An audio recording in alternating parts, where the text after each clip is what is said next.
Selamat datang kembali di Novel Suara.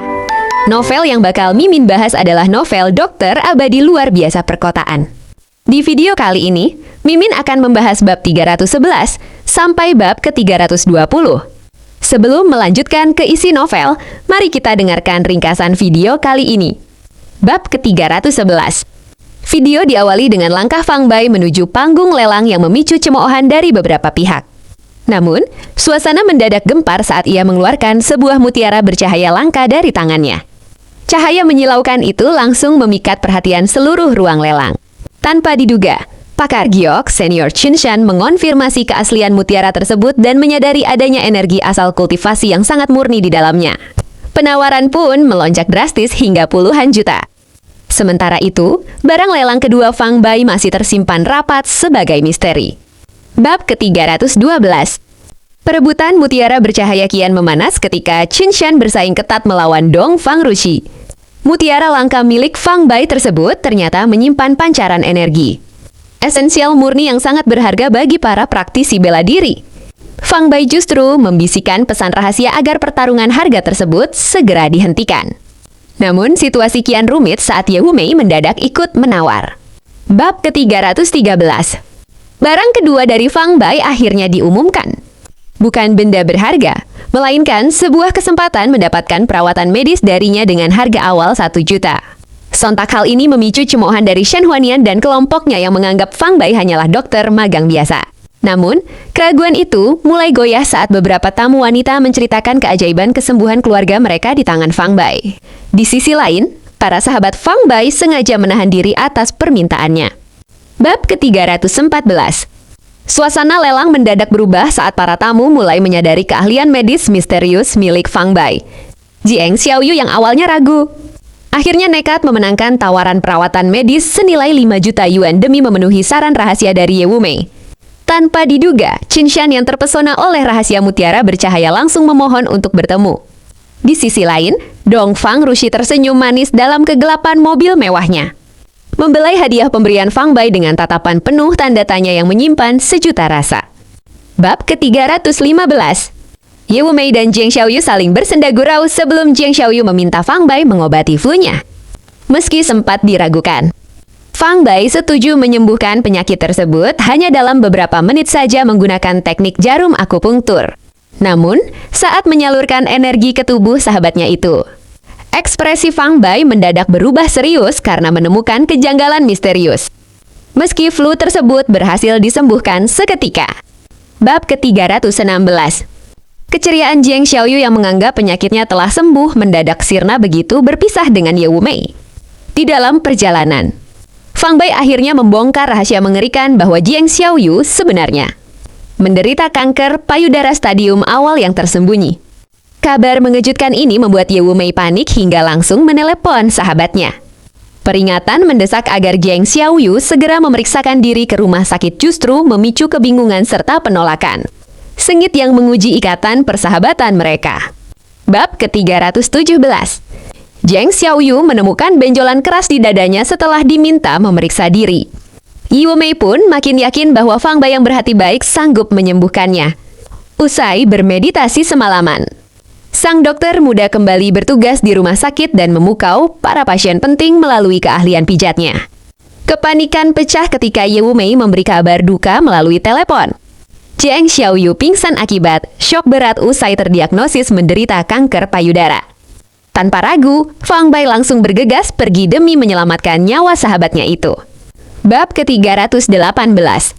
Fang Bai bersama Ye Wumei bergegas menuju rumah sakit tempat Jiang Xiaoyu terbaring koma. Di sana, keluarga besar Jiang yang berpengaruh berkumpul penuh kecemasan saat Ye Wumei hendak memperkenalkan Fang Bai sebagai dokter ahli. Kedatangan dua dokter nasional ternama justru mengalihkan perhatian orang tua Xiaoyu. Tanpa diduga, orang tua Xiaoyu langsung bergegas pergi untuk menyambut kedua dokter hebat tersebut. Mereka tidak menyadari bahwa sosok dokter yang jauh lebih sakti sebenarnya sedang berdiri tepat di hadapan mereka. Bab ke-319. Memasuki bab ini, pandangan meremehkan dari keluarga Jiang mengarah pada Fang Bai yang hanya mengaku sebagai dokter magang. Ye Wumei yang geram terpaksa menahan amarah atas dorongan lembut tangan Fang Bai demi menjaga ketenangan suasana. Namun, suasana berubah ketika dua dokter nasional terkemuka akhirnya tiba di koridor rumah sakit. Fang Bai langsung mengenali sosok Hua Tianhe yang ternyata menyimpan kekuatan kultivasi bela diri kuno luar biasa. Di saat keluarga Jiang membungkuk hormat, keheningan Fang Bai dan Ye Wumei justru memancing keheranan serta prasangka baru. Bab ke-320. Di bab akhir, ketegangan memuncak saat dua dokter nasional, Ran Judao dan Hua Tianhe, mulai menangani kondisi kritis Jiang Xiaoyu. Meskipun Ye Wumei berusaha meyakinkan keluarga Jiang akan keahlian medis Fang Bai yang luar biasa, niat baik tersebut justru diabaikan karena keraguan mendalam terhadap kemampuan sang pemuda yang dianggap asing. Fang Bai memilih untuk tidak memaksakan diri. Ia merasa bahwa segala sesuatu memang bergantung pada takdir. Bersama Ye Wumei, ia pun beranjak pergi meninggalkan rumah sakit, membiarkan para ahli medis menghadapi kenyataan pahit di balik dinding ruang perawatan. Jika dua dokter nasional terbaik Huaxia saja merasa ragu dengan kondisi pasien, mungkinkah keputusan Fang Bai untuk pergi justru menjadi awal dari penyesalan besar mereka di masa depan? Terus ikuti kelanjutan cerita ini di video yang akan datang. Sekarang, mari kita dengarkan cerita penuh dari bab 311 sampai bab ke-320. Selamat mendengarkan. Bab 311, Barang Lelang Pertama Fang Bai. Mereka yang memiliki pemikiran yang sama dengan Ye Wumei di lelang tersebut termasuk Lu Jianfeng, Dong Fangrusi, dan Huai. Lu Jianfeng dan Dong Fangrusi ingin membalas kebaikan Fang Bai, sementara Huai bertujuan untuk menjalin hubungan baik dengan tabib ilahi, yang bahkan kakeknya pun hormati. Melihat Fang Bai berjalan ke panggung dengan tangan kosong, para tamu di bawah podium kepresidenan mulai ramai berspekulasi, tidak yakin trik apa yang akan dilakukan Fang Bai. Shen Huanian dan Xie Yifeng memasang ekspresi jijik dan meremehkan di wajah mereka, masih yakin bahwa Fang Bai adalah pria yang hidup dari keuangan seorang wanita. Mereka yakin uang yang digunakan untuk lukisan minyak dan piala itu pasti berasal dari Ye Wumei, dan mereka berpikir dalam hati, apa yang mungkin bisa dibawa oleh seorang dokter magang rumah sakit dari keluarga biasa ke lelang dengan nilai yang substansial. Sekalipun ada sesuatu, itu mungkin hadiah dari Ye Wumei sebelumnya. Namun, Wang Dong tahu bahwa Fang Bai tidak kekurangan uang. Mutiara bercahaya yang diberikan Fang Bai kepada Dong Fangruhua sebagai hadiah ulang tahun masih meninggalkan kesan mendalam padanya.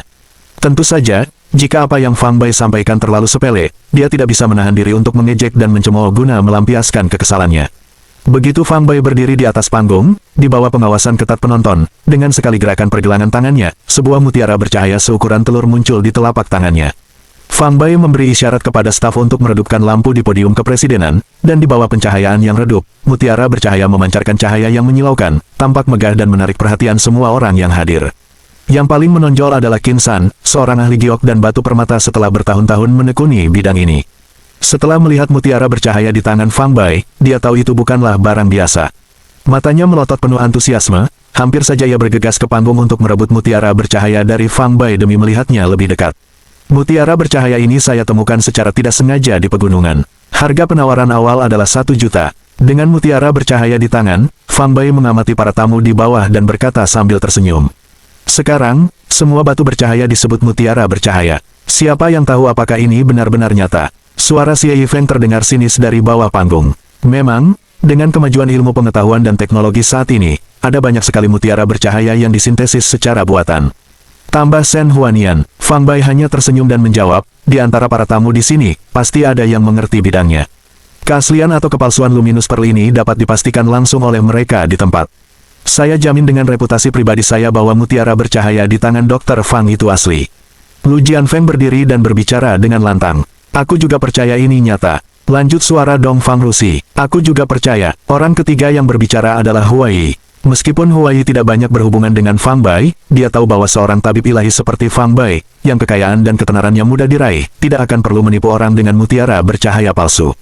Lu Jianfeng, Dong Fangrusi, dan Huai, semua anggota muda berprestasi dari klan terkemuka, menyatakan kepercayaan mereka kepada Fang Bai tanpa melirik mutiara bercahaya di tangannya. Karena kepercayaan pada karakter mereka, sebagian besar tamu tidak lagi meragukan keaslian luminus pearl. Dan beberapa tamu, melihat bahwa Lu Jianfeng dan yang lainnya berbicara untuk membela Fang Bai, mulai menilai kembali pentingnya Fang Bai, mempertimbangkan apakah akan berinisiatif untuk berteman dengannya setelah itu. Fang, aku memang memiliki sedikit pemahaman tentang batu dan giok. Bolehkah saya mendapat kehormatan untuk memverifikasi keasliannya? Qin San tiba-tiba berdiri dan berkata, matanya tertuju pada mutiara bercahaya di tangan Fang Bai, tak ingin mengalihkan pandangannya.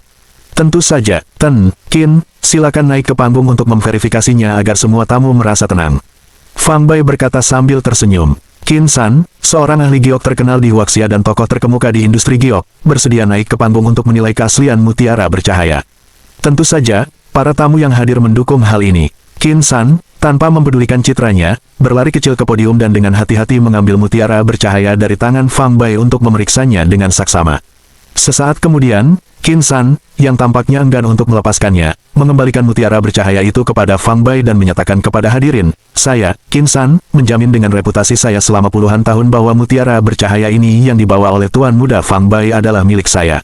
Fang itu asli, terlebih lagi, kualitasnya sangat bagus, benar-benar temuan yang langka. Ten, Qin, bisakah kamu memberi kami perkiraan harga untuk mutiara bercahaya ini?"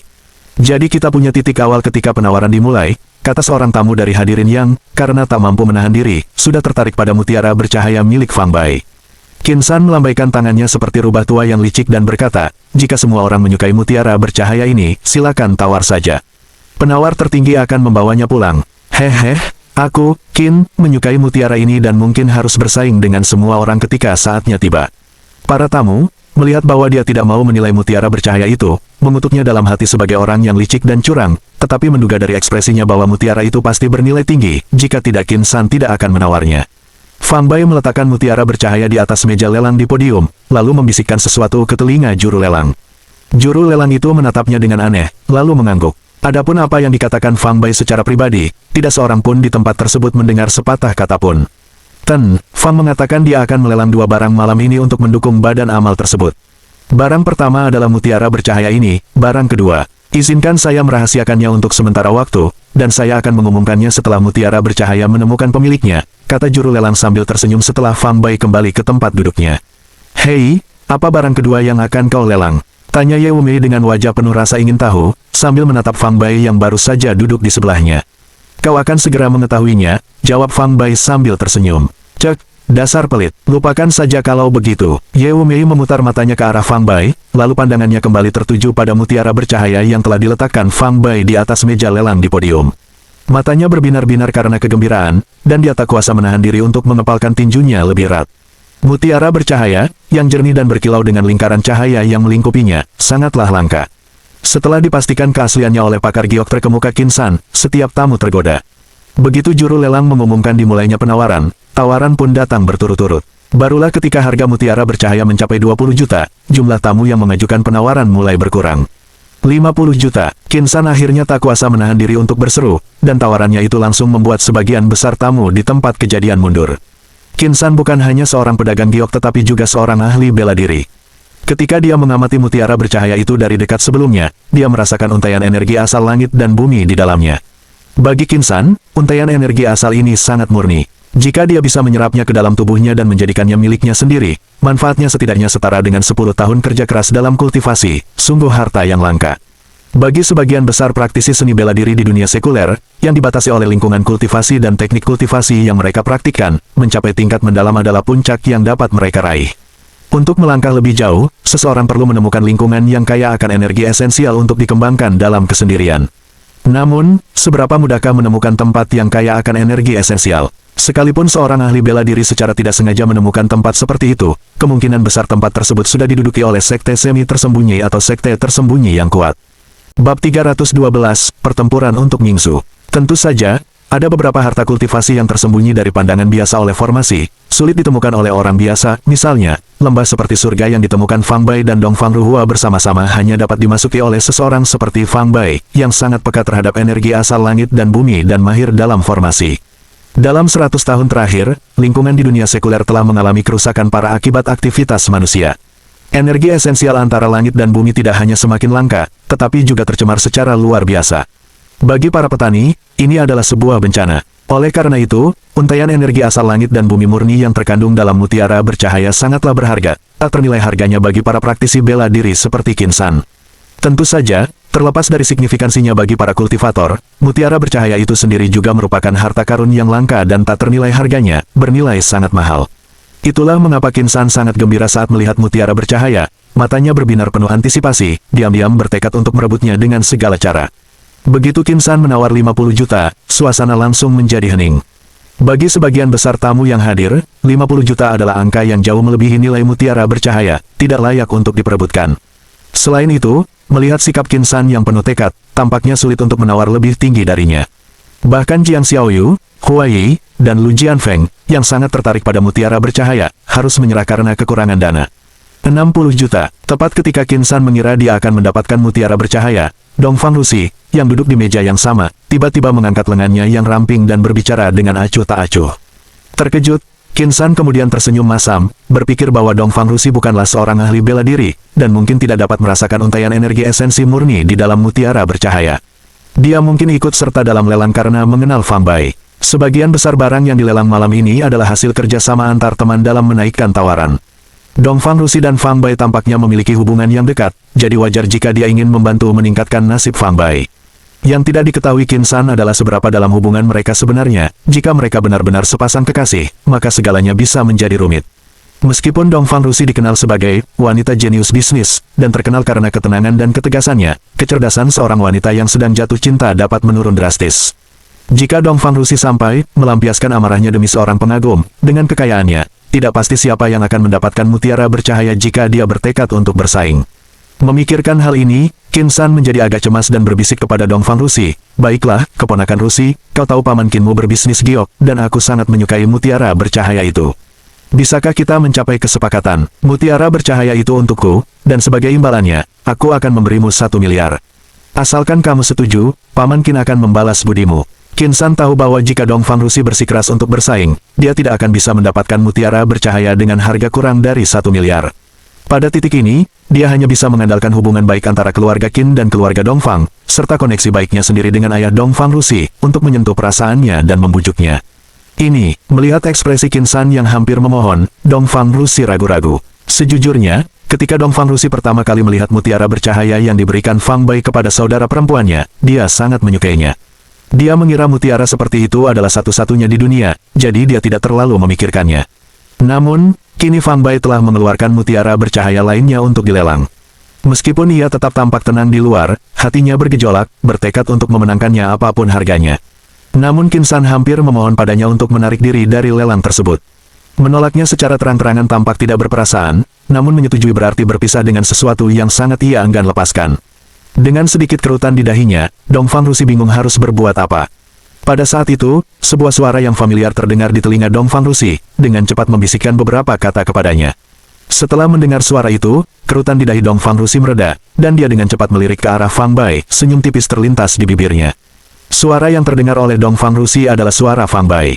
Fang Bai menggunakan teknik suara koheren untuk memberitahu Dongfang Rusi bahwa Qin San adalah sesepuh dari salah satu gurunya. Jadi dia seharusnya tidak terus menawar melawan Qin San, dan dia berjanji akan memberinya mutiara bercahaya jenis yang sama setelahnya.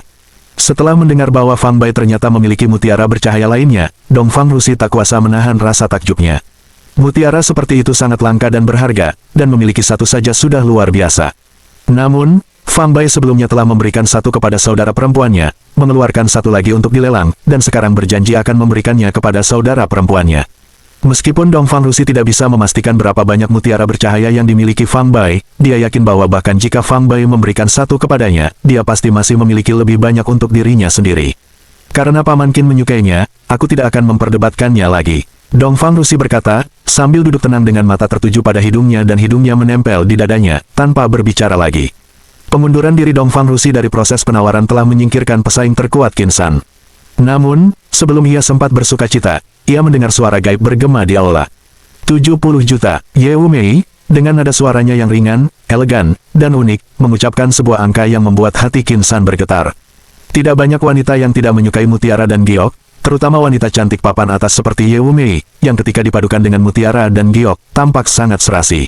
Ye Wu Mei, sama seperti Dongfang Rusi, jatuh cinta pada mutiara bercahaya pada pandangan pertama, dan karena Fang Bai yang melelangnya, tekadnya untuk mendapatkannya bahkan lebih besar daripada Dongfang Rusi.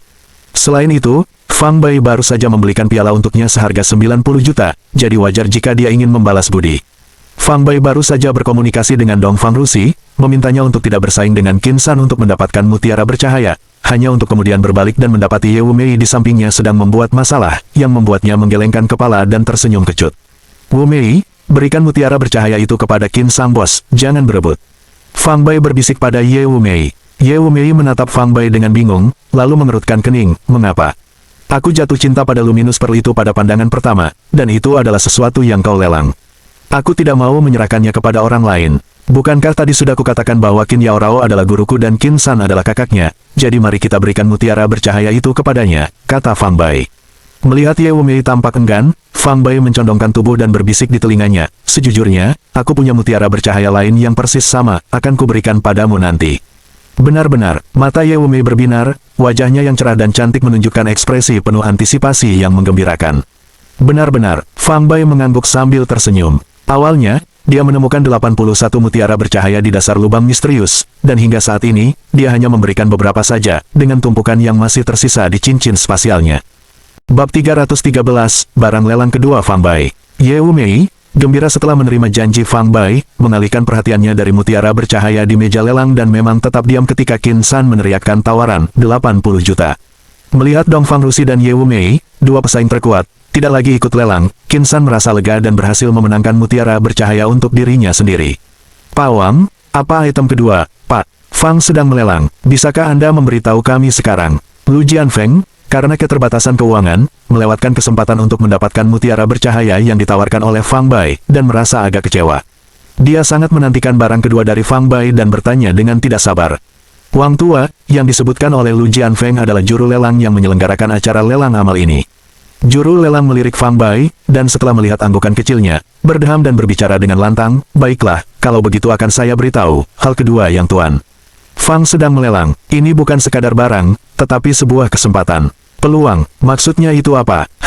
Cuma pura-pura cari perhatian, mencoba terlihat misterius. Peluang juga bisa dijual demi uang. Dia pikir dia siapa? Jika dia adalah Perdana Menteri, dan menawarkan saya kesempatan untuk menjadi wali kota, saya sebenarnya bersedia menerimanya. Haha, baru saja mulai dikenal dan dia pikir dia siapa-siapa. Hehe, sungguh naif. Begitu juru lelang selesai berbicara, para tamu di tempat acara mulai berbincang-bincang di antara mereka sendiri, sementara Shen Huanian, Xie Yifeng, dan Wang Dong mencibir sinis dan mengejek sepuas hati mereka. Sebaliknya, mereka yang mengetahui kemampuan sejati Fang Bai, Lu Jianfeng, Huai, Dongfang Rusi, dan Ye Wumei, tidak berbicara, tetapi detak jantung mereka semakin cepat dan ekspresi mereka semakin penuh harap, ingin sekali mendengar kesempatan seperti apa yang ditawarkan Fang Bai. Mereka tahu bahwa kesempatan yang ditawarkan oleh seseorang seperti Fang Bai, yang mahir dalam bidang kedokteran dan seni bela diri, sama sekali tak ternilai harganya. Fang mengaku sebagai seorang dokter, dan dia sedang melelang kesempatan baginya untuk memberikan perawatan medis. Harga penawaran awal adalah 1 juta. Setelah juru lelang membuat pengumuman ini, dia tidak bisa menahan diri untuk tidak menoleh ke arah Fang Bai, berpikir bahwa pemuda ini terlalu serius, sampai-sampai melelang kesempatan untuk perawatan medis dengan harga penawaran awal 1 juta. Apakah dia mengira dirinya adalah dokter ilahi seperti keempat dokter nasional yang hebat itu? Bukan hanya juru lelang yang berpikir demikian, tetapi sebagian besar tamu di acara tersebut juga memiliki sentimen yang sama. Apakah Anda tahu dokter jenis apa-apa ini? Fang itu siapa? Seorang pekerja magang. Haha, siapa sangka para pekerja magang zaman sekarang begitu sombong. Dia bukan hanya seorang peserta magang, tetapi dia juga berasal dari Departemen Pengobatan Tradisional Tiongkok, khususnya Divisi Akupuntur dan Tuina. Apa? Dari Departemen Pengobatan Tradisional Tiongkok, dan Divisi Akupuntur dan Tuina. Hahaha, kesempatan untuk mendapatkan perawatan medis, mulai dari 1 juta. Haha, dokter magang di rumah sakit mana yang seangku ini? Iya. Sepertinya ini rumah sakit Yanjing. Shen Huanian, Xie Yifeng, dan Wang Dong telah membentuk front persatuan saat ini, berbicara kepada Fang Bai dengan sarkasme dingin dan meremehkan.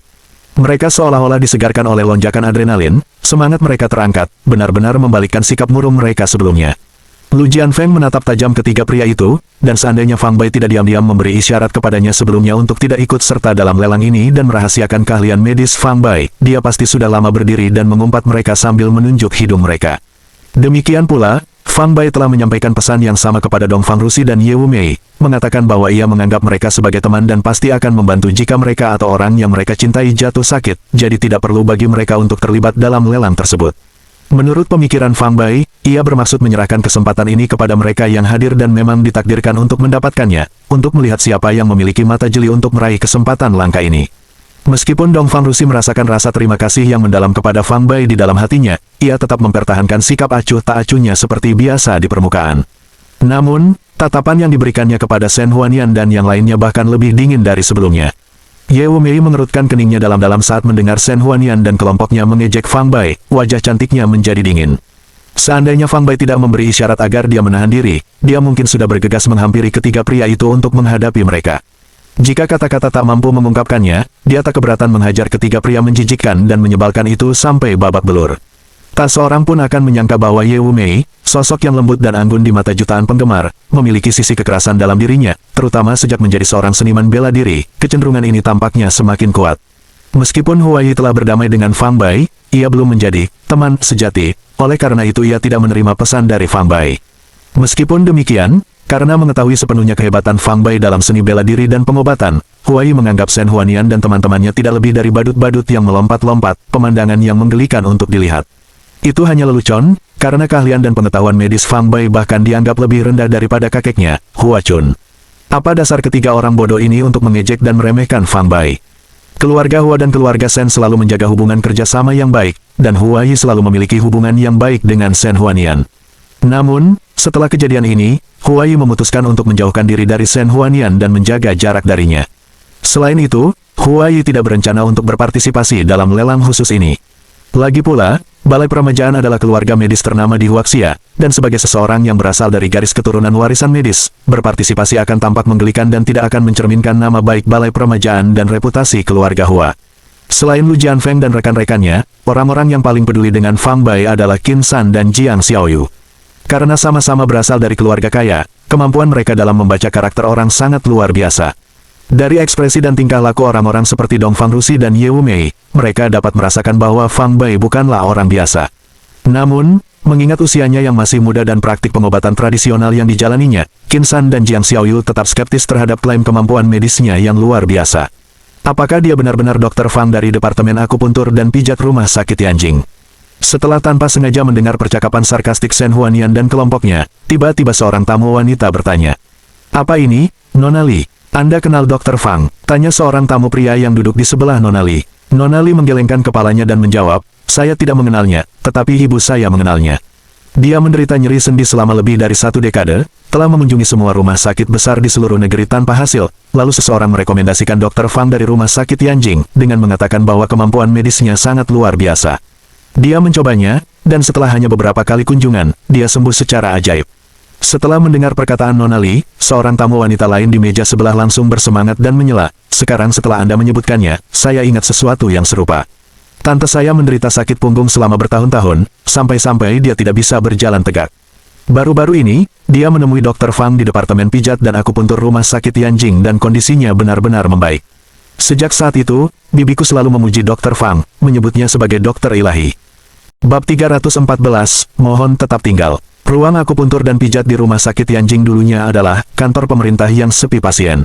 Setelah Fang Bai memulai magangnya di sana, beberapa pasien yang disembuhkannya merasa berterima kasih dan bertindak sebagai promotor gratis, merekomendasikan teman dan keluarga mereka untuk berobat di sana. Akibatnya, ruang akupuntur dan pijat yang dulunya tidak terkenal di Rumah Sakit Yanjing tiba-tiba menjadi terkenal, menyebar dari mulut ke mulut di antara beberapa warga Yanjing. Meskipun beberapa tamu yang hadir belum pernah berobat di sana secara pribadi, mereka pernah mendengarnya dari teman-teman. Tidak mungkin, Dr. Fang yang terampil yang mereka bicarakan itu adalah orang ini. Mungkinkah ada kesalahan? Mungkin ada dokter pengobatan tradisional Tiongkok TCM tua lainnya di Rumah Sakit Yanjing yang bermarga Fang. Tapi ibuku bilang bahwa Dr. Fang yang menyembuhkan nyeri sendinya umurnya sekitar 20 tahun. Bibiku juga menyebutkan bahwa Dr. Fang masih sangat muda. Jadi, apakah itu membuatnya menjadi dokter terkenal? Tanpa kemampuan yang sesungguhnya, seseorang tidak akan berani mendaki Gunung Liang. Dengan kepercayaan diri Dr. Fang, dia pasti memiliki keahlian yang sesungguhnya. Para tamu berbisik-bisik di antara mereka sendiri, dan beberapa memandang Fang Bai dengan tatapan yang tidak lagi menyimpan rasa jijik atau ejekan. Shen Huanian, Xie Yifeng, dan Wang Dong baru saja dengan penuh semangat meremehkan Fang Bai, menyebabkan banyak tamu memandang rendah dirinya. Mereka merasa puas diri ketika, tiba-tiba, suasana berubah dan para tamu mulai membela Fang Bai, membuat wajah mereka berubah masam. Shen Huanian telah menyelidiki latar belakang Fang Bai dan mengetahui bahwa dia belajar di Sekolah Tinggi Kedokteran Zhongzhou dan keluarganya menjalankan klinik pengobatan tradisional Tiongkok, jadi dia memiliki beberapa pengetahuan medis. Namun, hal itu pasti tidak terlalu mendalam, jika tidak, dia pasti sudah terkenal sejak lama. Pengalaman magang Fang Bai di Rumah Sakit Yanjing, di mana ia menyembuhkan beberapa pasien dan menjadi agak terkenal, mungkin hanya kebetulan yang menguntungkan, dan belum tentu merupakan bukti keahlian medisnya. Penawaran untuk satu kesempatan perawatan dengan Dr. Fang dimulai dari 1 juta. Lelang dimulai sekarang, waktu sudah semakin larut, dan masih ada barang-barang milik beberapa tamu lain yang menunggu untuk dilelang, jadi juru lelang ingin menyelesaikan putaran ini dengan cepat dan melanjutkan ke barang-barang berikutnya. Menurut juru lelang, keberanian Fang Bai untuk melelang kesempatan baginya untuk merawat seseorang dengan harga penawaran awal 1 juta adalah kesombongan belaka. Seandainya bukan karena kehadiran beberapa temannya yang mendukungnya, diragukan apakah kesempatan yang ditawarkannya akan terjual. 2 juta. Orang pertama yang angkat bicara adalah pembawa acara, Jiang Xiaoyu. Dalam benak Jiang Xiaoyu, Fang Bai adalah kekasih kecil, sahabatnya, Ye Wumei, dan akan terlihat buruk bagi Ye Wumei jika Fang Bai gagal menarik minat para penawar. Sebagai pembawa acara, sudah menjadi kewajibannya untuk menunjukkan dukungan. Bagi Jiang Xiaoyu, yang kekayaannya lebih dari 100 juta, 2 juta bukanlah apa-apa. Jika tidak ada penawar lain yang lebih tinggi, dia akan menganggap 2 juta itu sebagai sumbangan untuk amal. 3 juta. Qin San adalah orang kedua yang bergabung dalam proses penawaran. Tujuan Qin San bukanlah untuk mendapatkan kesempatan menggunakan jasa medis Fang Bai, melainkan, dia ingin membangun hubungan dengan Fang Bai dan kemudian menanyakan asal-usul mutiara bercahaya. Mutiara bercahaya yang dipersembahkan Fang Bai terlalu menggoda bagi Qin San. Jika Fang Bai tahu di mana menemukan lebih banyak mutiara seperti itu, Qin San tidak akan ragu untuk membayar 10 atau 100 kali lipat dari tawaran saat ini.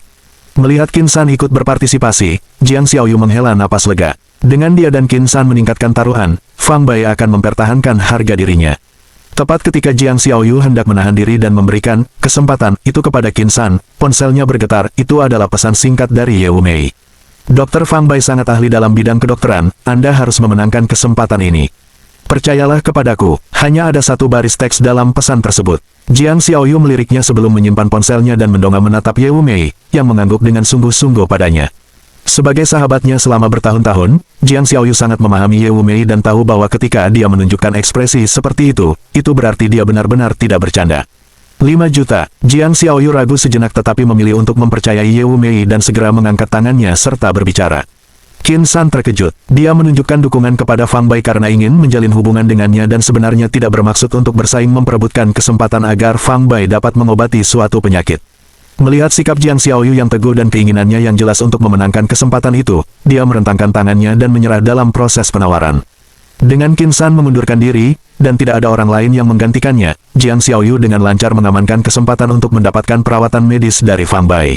Jika Jiang Xiaoyu berhasil mendapatkan kesempatan perawatan dari salah satu dari 4 dokter ternama, para tamu lainnya hanya akan merasa iri, tetapi Fang Bai, meskipun ia memiliki sedikit reputasi, bagaimana mungkin ia bisa dibandingkan dengan keempat dokter ternama tersebut. Oleh karena itu, para tamu lainnya menganggap Jiang Xiaoyu agak bodoh. Namun, Huai merasa bahwa uang yang dikeluarkan Jiang Xiaoyu sangatlah berharga.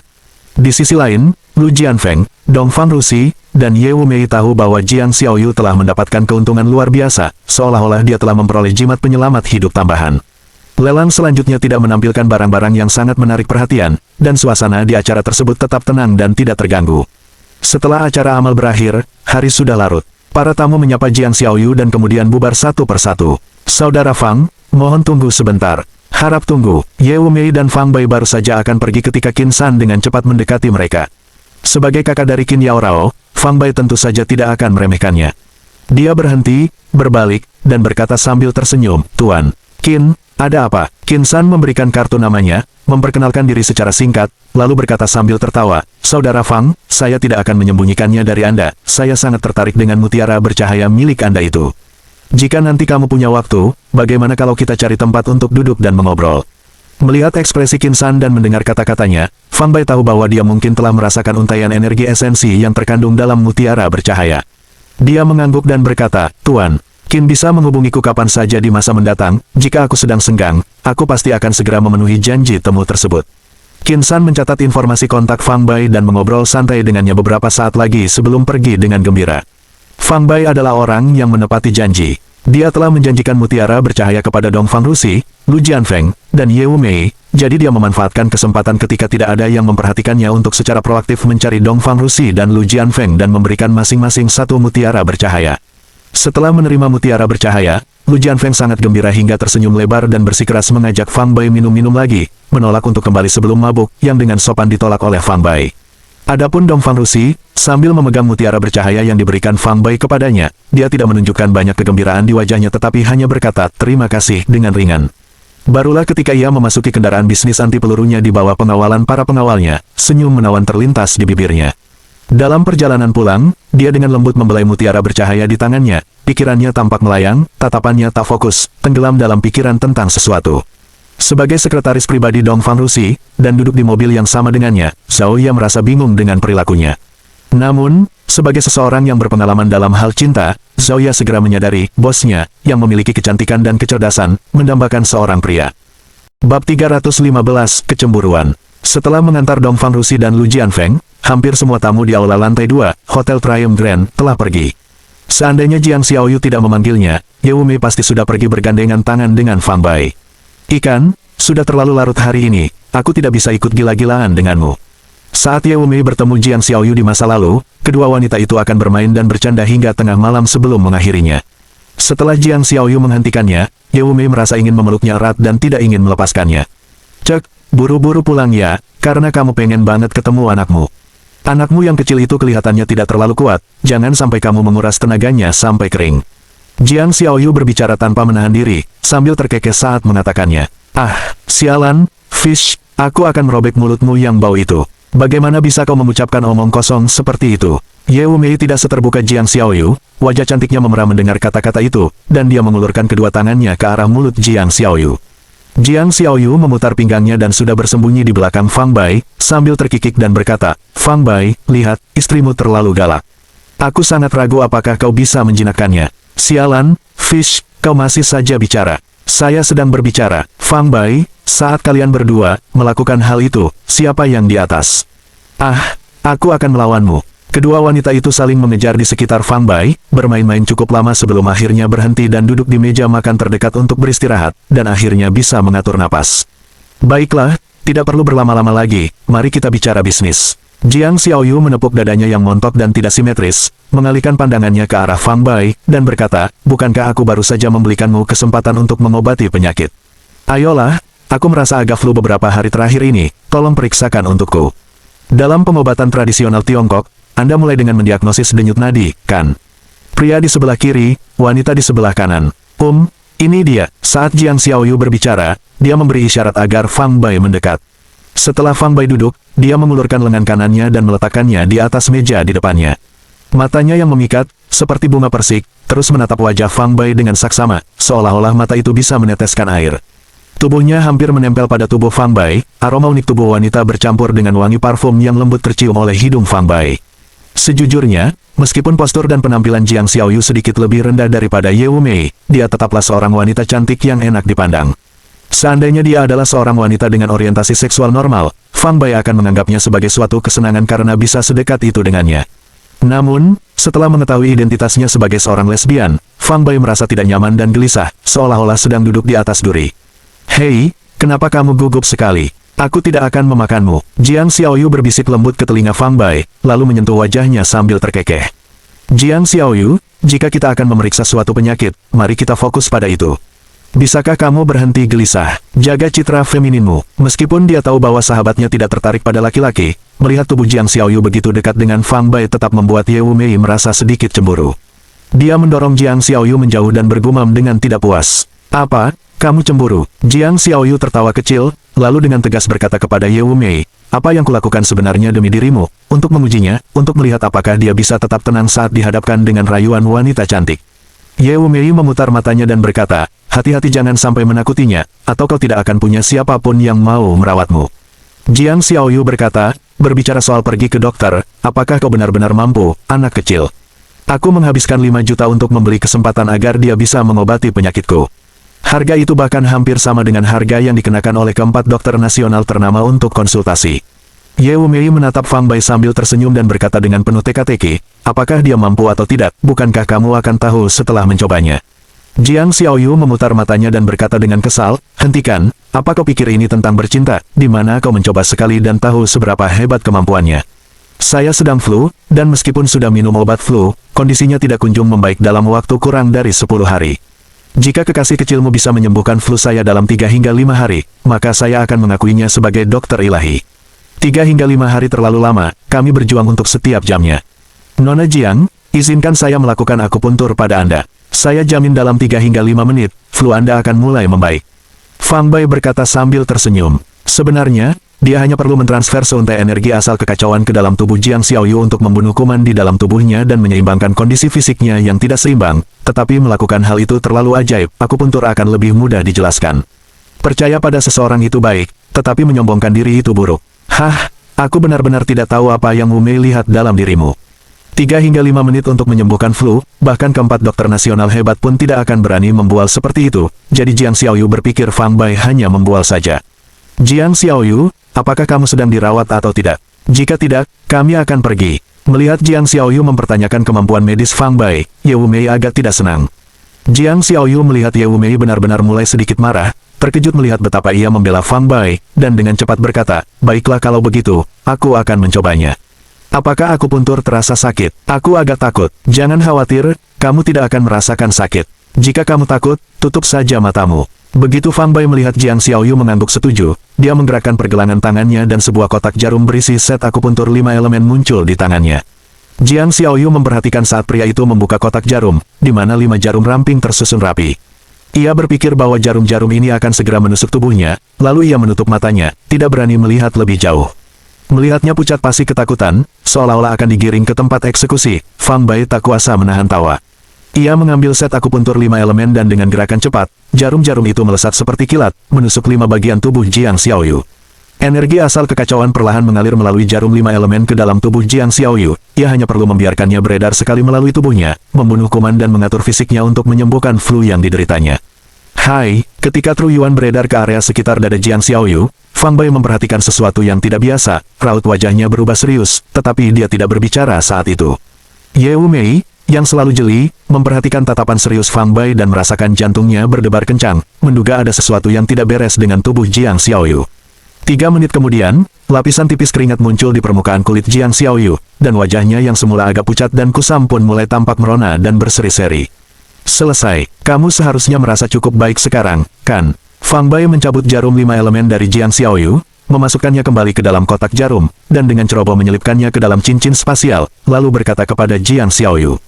Jiang Xiaoyu memeriksa kondisinya dan menyadari bahwa gejala hidung tersumbat dan sakit kepala akibat flu telah hilang sepenuhnya, dan kondisi mentalnya secara keseluruhan sangat baik. Ia tidak menyadari bahwa untaian energi asal kekacauan milik Fang Bai telah beredar di dalam tubuhnya, menyebabkan transformasi signifikan pada konstitusinya. Entah dari segi semangat, rona wajah, atau kulitnya, dia tampak lebih muda dari sebelumnya. Kesempatan seperti itu bukanlah sesuatu yang bisa didapatkan sembarang orang. Bab 316, dia menderita kanker payudara. Meskipun Fang Bai mengetahui bahwa Jiang Xiaoyu sakit parah, dia tidak memanfaatkan kesempatan itu untuk merawatnya. Lagi pula, ini bukanlah penyakit biasa dan menyembuhkannya akan membutuhkan sejumlah besar yuan sejati dan banyak waktu. Apakah benar-benar sembuh begitu saja? Baru 3 menit berlalu, aha, Fang Bai, terima kasih. Jiang Xiaoyu menatap Fang Bai dengan tak percaya, tiba-tiba memeluknya dengan penuh semangat, dan menciumnya dengan penuh gairah di pipi. Kemudian, di bawah tatapan tidak puas Ye Wu Mei, dia melepaskan Fang Bai dan berkata sambil tersenyum, mulai sekarang, aku akan memanggilmu Tabib Suci Fang. Jika saya terkena flu atau demam, saya akan pergi ke rumah sakit Yanjing untuk menemui Anda agar berobat. Fang Bai mengangguk sambil tersenyum, lalu memberikan tatapan penuh arti kepada Ye Wu Mei. Sejak Ye Wu Mei mulai berlatih teknik kultivasi khusus yang diajarkan oleh Fang Bai, sepertinya ada telepati di antara mereka. Melihat isyarat Fang Bai, Ye Wu Mei segera mengerti maksudnya dan berkata kepada Jiang Xiaoyu, dasar bodoh, kita pergi sekarang. Kita akan tetap berhubungan lewat telepon jika ada sesuatu. Jiang Xiaoyu menghela napas, aku berharap kau akan tinggal dan bermalam bersamaku, tapi sepertinya itu tidak akan terjadi. Ah, kau sekarang punya kekasih kecil dan melupakan teman baikmu. Tidak apa-apa, kamu duluan saja. Ye Wu Mei membalas, dasar kekasih muda atau kekasih tua, hentikan omong kosongmu, atau aku tak akan repot-repot berurusan denganmu lagi. Fish, kita benar-benar akan pergi. Selamat tinggal. Dia melambaikan tangan kepada Jiang Xiaoyu, lalu dengan penuh kasih sayang menggandeng lengan Fang Bai dan mereka berjalan keluar berdampingan. Wu Mei, kuharap kau telah menemukan cinta sejatimu. Semoga sukses. Jiang Xiaoyu memperhatikan punggung Ye Wu Mei dan Fang Bai saat mereka pergi, wajahnya menunjukkan senyum lega. Namun, di balik senyum itu terselip sedikit kesedihan dan kesepian. Meskipun lelang amal telah berakhir, masih ada banyak hal yang perlu ditindaklanjuti dan diperhatikan. Jiang Xiaoyu mengumpulkan semangatnya dan, bersama beberapa staf dari Yayasan Amal Fish Loving Heart, bekerja sepanjang malam. Fang Bai, apakah ada masalah dengan kesehatan Fish? Setelah mereka meninggalkan hotel dan masuk ke dalam mobil, Ye Wu Mei menoleh ke arah Fang Bai dan bertanya dengan sedikit gugup. Dia sudah menduga ada sesuatu yang serius terjadi pada Jiang Xiaoyu ketika melihat ekspresi muram Fang Bai. Jiang Xiaoyu adalah teman dekatnya, berhati hangat dan baik hati, dan Ye Wumei dengan tulus berharap agar dia selalu aman dan sehat. Fang Bai mengangguk dan berkata, dia mengidap kanker payudara. Ye Wumei terkejut, wajahnya pucat pasi, dan dia duduk membeku. Dia telah membayangkan berbagai macam penyakit yang mungkin diderita Jiang Xiaoyu, tetapi dia tidak pernah menduga akan menderita kanker. Jika hal ini datang dari orang lain, Ye Wumei mungkin tidak akan mempercayainya, tetapi karena berasal dari mulut Fang Bai, dia tidak punya pilihan selain menerimanya. Kecelakaan mobil di jalan raya belum lama ini telah menyebabkan lebih dari selusin orang berada dalam kondisi kritis dengan luka parah, yang semuanya diselamatkan oleh teknik peremajaan ajaib yang digunakan Fang Bai. Ye Wumei telah menyaksikan ini dengan mata kepala sendiri, dan itu sungguh sebuah keajaiban. Lalu, bisakah Anda menyembuhkannya? Ye Wumei menggenggam lengan Fang Bai erat-erat dan bertanya dengan cemas, matanya dipenuhi harapan. Jiang Xiaoyu adalah teman dekatnya, dan mereka sudah saling mengenal selama bertahun-tahun dengan ikatan yang mendalam. Mendengar kabar bahwa Jiang Xiaoyu mengidap kanker payudara membuat Ye Wumei merasa cemas, gelisah, dan bahkan sedikit sedih. Aku bisa menyembuhkannya, namun, semakin dini diobati, semakin baik hasilnya. Akan jauh lebih sulit jika kita menunggu sampai kondisinya serius. Dan aku tidak akan berinisiatif untuk merawatnya, jawab Fang Bai. Fang Bai berpikir sejenak, lalu menyarankan kepada Ye Wumei, kamu bisa menelepon Jiang Xiaoyu dan menyarankannya untuk segera pergi ke rumah sakit untuk pemeriksaan. Anda bisa menyuruhnya meraba payudara kirinya. Ada benjolan yang cukup terlihat di sana.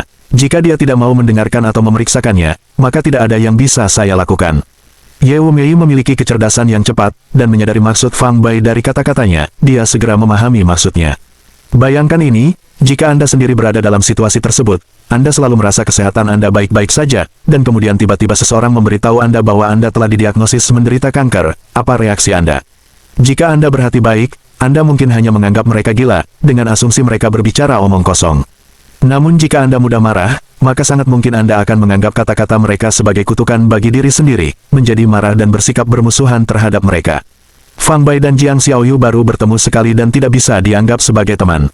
Meskipun telah menunjukkan sedikit kemampuan medisnya di depan Jiang Xiaoyu, dia jelas tidak akan menganggapnya sebagai tabib ilahi dan menerima kata-katanya sebagai kebenaran mutlak. Fang Bai hampir yakin bahwa jika dia memberitahu Jiang Xiaoyu bahwa dia mengidap kanker payudara, bahkan jika Jiang Xiaoyu menahan diri karena kehadiran Ye Wumei dan tidak langsung menghadapinya, dia pasti akan sangat sedih di dalam hatinya. Pertimbangan-pertimbangan inilah yang mencegahnya untuk memberitahukan kondisinya secara langsung kepadanya ketika ia mendiagnosisnya menderita kanker payudara di aula lantai 2 Hotel Triumph Grand. Fang Bai kini meminta Ye Wumei untuk menelepon Jiang Xiaoyu dan mengingatkannya untuk melakukan beberapa tes di rumah sakit. Jika Jiang Xiaoyu pergi untuk membayar tagihan, maka karena menghormati Ye Wumei, Fang Bai bersedia mentraktirnya. Namun, jika Jiang Xiaoyu mengabaikan pengingat yang bermaksud baik tersebut, maka Fang Bai tentu tidak akan berusaha keras untuk merawatnya. Bagi Fang Bai, apakah Jiang Xiaoyu mempercayainya atau tidak hanyalah masalah takdir. Jika tidak ada takdir, mengapa repot-repot menyelamatkannya? Oke, aku akan menelepon Fish sekarang juga. Ye Wumei dengan putus asa mengeluarkan ponselnya, menemukan nomor Jiang Xiaoyu, dan langsung menelepon.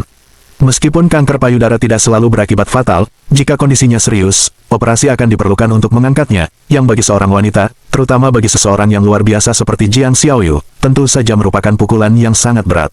Hal itu berpotensi menghancurkan sisa hidupnya. Sebagai teman dekat selama bertahun-tahun, Ye Wumei tentu tidak ingin hal seperti itu terjadi pada Jiang Xiaoyu. Wumei, bukankah kau sudah pergi? Mengapa kamu tiba-tiba meneleponku? Apakah kamu memutuskan untuk tetap tinggal dan menghabiskan waktu bersamaku malam ini daripada bersama kekasih kecilmu? Begitu telepon terhubung, Jiang Xiaoyu langsung menggodanya dari ujung telepon. Mengingat Jiang Xiaoyu masih belum menyadari penyakit kritisnya, Ye Wumei merasa agak sedih. Dia memaksa dirinya untuk menekan emosinya yang bergejolak, menarik napas dalam-dalam, dan berbicara dengan suara berat, "Ikan, apakah kita berteman baik?" "Ya, kami adalah sahabat terbaik." "Wumei, ada apa?" Jiang Xiaoyu menyadari ada sesuatu yang aneh dalam nada bicara Ye Wumei dan merasa terkejut. "Kalau begitu, maukah Anda mendengarkan apa yang ingin saya katakan?" "Tentu saja, aku akan mendengarkan." "Ada apa denganmu, nak? Kamu terdengar sangat lesu. Apakah kamu bertengkar dengan kekasih kecilmu?" "Baguslah kalau kamu mau mendengarkan. Besok pagi, jangan lakukan hal lain, langsung saja pergi ke rumah sakit terbaik di kota dan lakukan pemeriksaan. Terutama payudara kirimu, ingatlah untuk lebih memperhatikan hal itu." Petik 2. Ye Wumei, apakah kau sudah gila? Saya baik-baik saja, mengapa saya harus menjalani pemeriksaan kesehatan? Jiang Xiaoyu, suara Ye Wumei tiba-tiba meninggi, dengan kesal berkata, kau baru saja bilang akan mendengarku, dan sekarang kau melupakannya dalam sekejap mata. Jika kamu masih menganggapku sebagai teman. Bab 317, karena kamu adalah orang baik. Baiklah, baiklah, aku mendengarkan, bukankah itu sudah cukup? Tapi kamu harus memberi saya alasan. Kenapa kamu tiba-tiba menelepon dan menyuruhku untuk periksa kesehatan? Jiang Xiaoyu merasa bahwa saat ini, Ye Wumei berbicara dengan keseriusan yang belum pernah terjadi sebelumnya dan tanpa humor jenaka seperti biasanya, dia mengerutkan alisnya dan bertanya. Itu Fang Bai, saat dia mengobati flu Anda tadi, dia memperhatikan ada benjolan kecil di dekat dada kiri Anda. Tidak mungkin, pacarmu itu hanya melakukan akupuntur untukku dan tidak menyentuh area itu. Bagaimana mungkin dia tahu ada sesuatu yang salah dengan itu? Baiklah, biar saya periksa. Meskipun Jiang Xiaoyu agak skeptis terhadap perkataan Ye Wumei, dia tetap memegang telepon dengan satu tangan sementara tangan lainnya meraih dada kirinya. Apa yang salah, gadis bernama Wumei itu, begitu saja mempercayai omong kosong pacarnya. Nanti aku akan lihat bagaimana aku bisa mengejek pacarnya itu, tidak ada benjolan. Jiang Xiaoyu bergumam sendiri sambil telapak tangan kirinya dengan lembut memijat area di sekitar jantungnya. Bibirnya sedikit melengkung membentuk senyum, tetapi saat jari-jarinya mencubit, senyum itu tiba-tiba kaku, lalu alisnya berkerut dan jari-jarinya menekan lebih keras, meremas beberapa kali lagi. Saat disentuh dengan ujung jarinya, terlihat jelas benjolan keras, dan bahkan terasa sedikit sakit saat ditekan dengan kuat. Ekspresi Jiang Xiaoyu sedikit berubah, dan suaranya bergetar, Wumei, sepertinya memang ada benjolan, dan agak sakit saat aku menekannya, apalagi yang dikatakan pacarmu, Dr. Fang. Apa yang terjadi padaku? Di ujung telepon, Ye Wumei menatap Fang Bai dengan kagum, lalu menenangkannya, Fish, jangan panik dulu, ikuti saja perintahku sebelumnya dan pergilah ke rumah sakit untuk pemeriksaan besok pagi, jangan khawatir, kamu bisa bercerita apa saja padaku. Fang Bai juga akan membantumu. Ye Wumei tidak memberitahu Jiang Xiaoyu tentang kemungkinan terkena kanker payudara, karena itu akan membuatnya sangat takut dan dia tidak akan bisa tidur malam itu. Meskipun kanker payudara terdengar serius, penyakit ini bukanlah penyakit kritis. Penundaan 1 atau 2 hari tidak akan memengaruhi kondisi secara signifikan, jadi Ye Wumei menyuruh Jiang Xiaoyu untuk melakukan pemeriksaan terlebih dahulu. Setelah diagnosis dikonfirmasi, Fang Bai akan siap untuk bertindak. Setelah mengakhiri panggilan dengan Jiang Xiaoyu, Ye Wumei memperhatikan Fang Bai, yang mengemudi dengan serius dan tatapannya tak goyah, lalu tiba-tiba berkata, Fang Bai, terima kasih. Terima kasih padaku untuk apa? Fang Bai bertanya sambil tersenyum.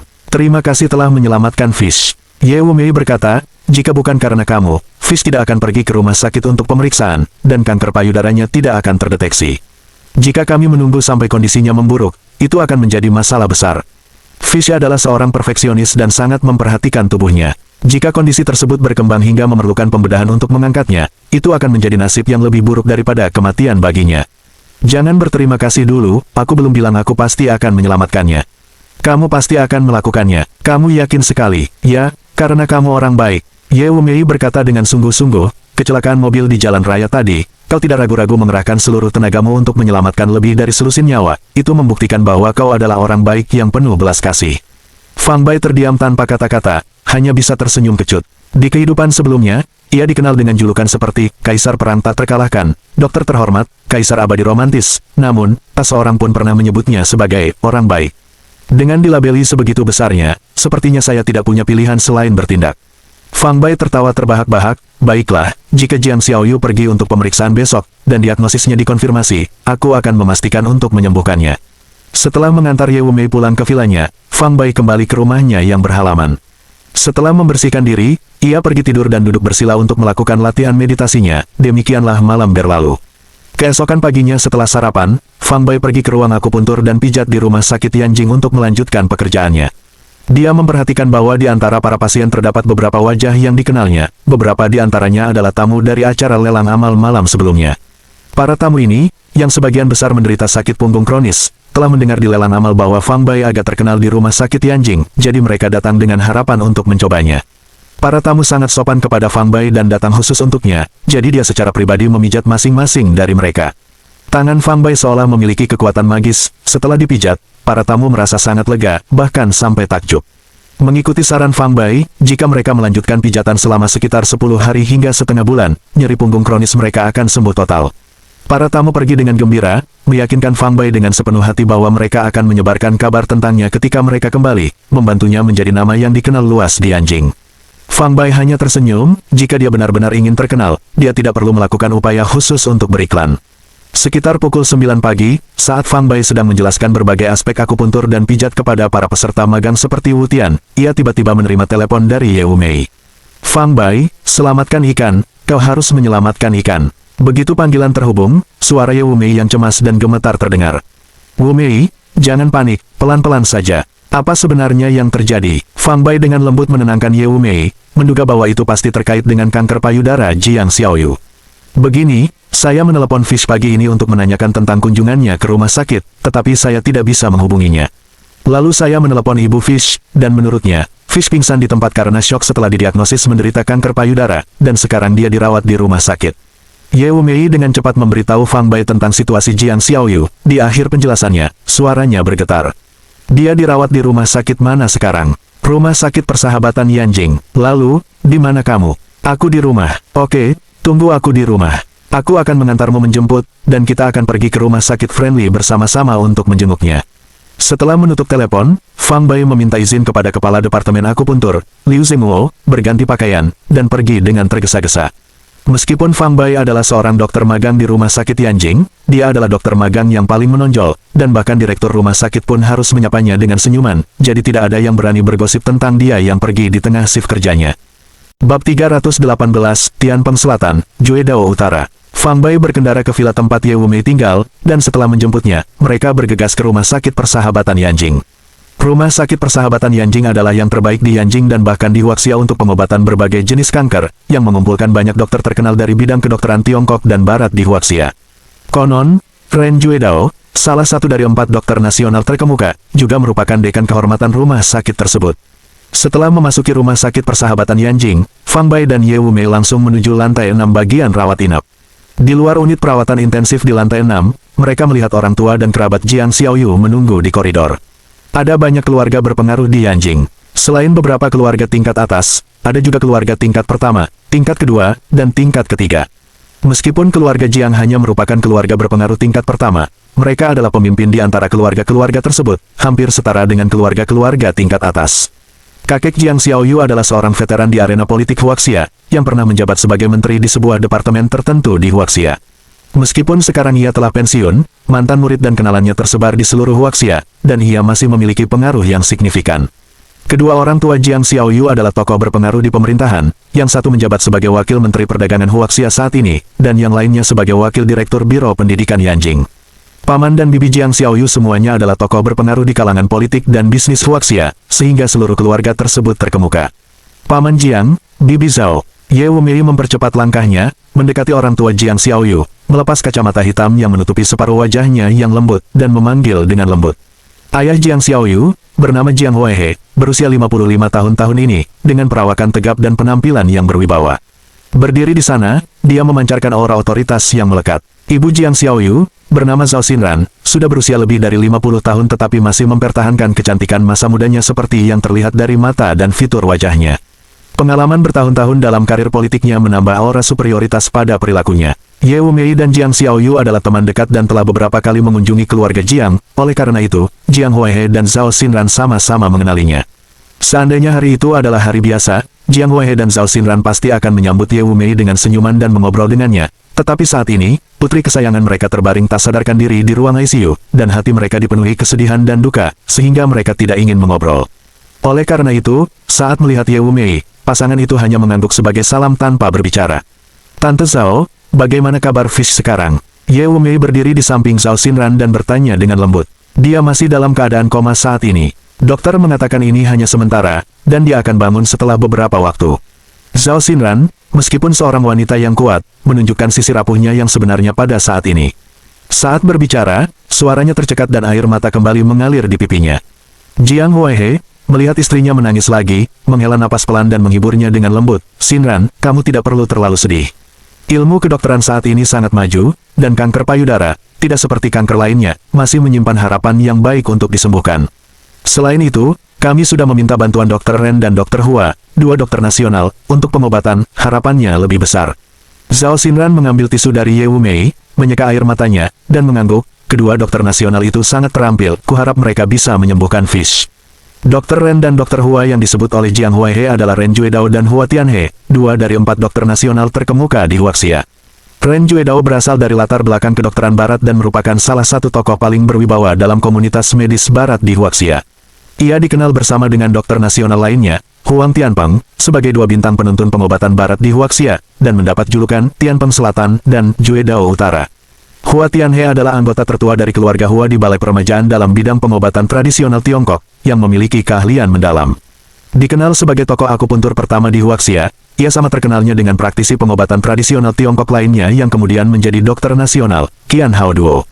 Keempat dokter nasional tersebut semuanya sangat terampil dalam bidang kedokteran dan memberikan pengaruh luar biasa di bidang kedokteran Huaxia.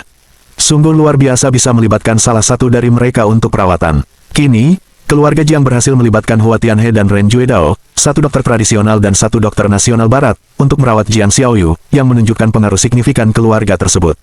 Fang Bai sudah lama mendengar nama keempat dokter nasional, tetapi sejauh ini, dia hanya pernah bertemu Qian Hao Duo.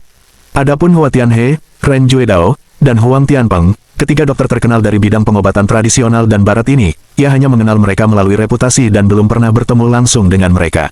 Paman Jiang, Bibi Zhao, izinkan saya mengenalkan kalian kepada teman saya, Fang Bai. Dia seorang dokter dan sangat ahli dalam bidang kedokteran. Ye Wumei hendak memperkenalkan Fang Bai kepada Jiang Huaihe ketika tiba-tiba, nada dering ponsel Jiang Huaihe menginterupsi dirinya. Kedua dokter nasional telah tiba. Mari kita turun ke bawah untuk menyambut mereka. Jiang Huaihe berkata, secerca kegembiraan terpancar di wajahnya yang biasanya serius saat berbicara dengan istrinya, Zhao Xinran. Wumei, kita bicara nanti saja. Zhao Xinran buru-buru menyampaikan kata-kata itu kepada Ye Wumei dan naik lift ke lantai bawah bersama suaminya.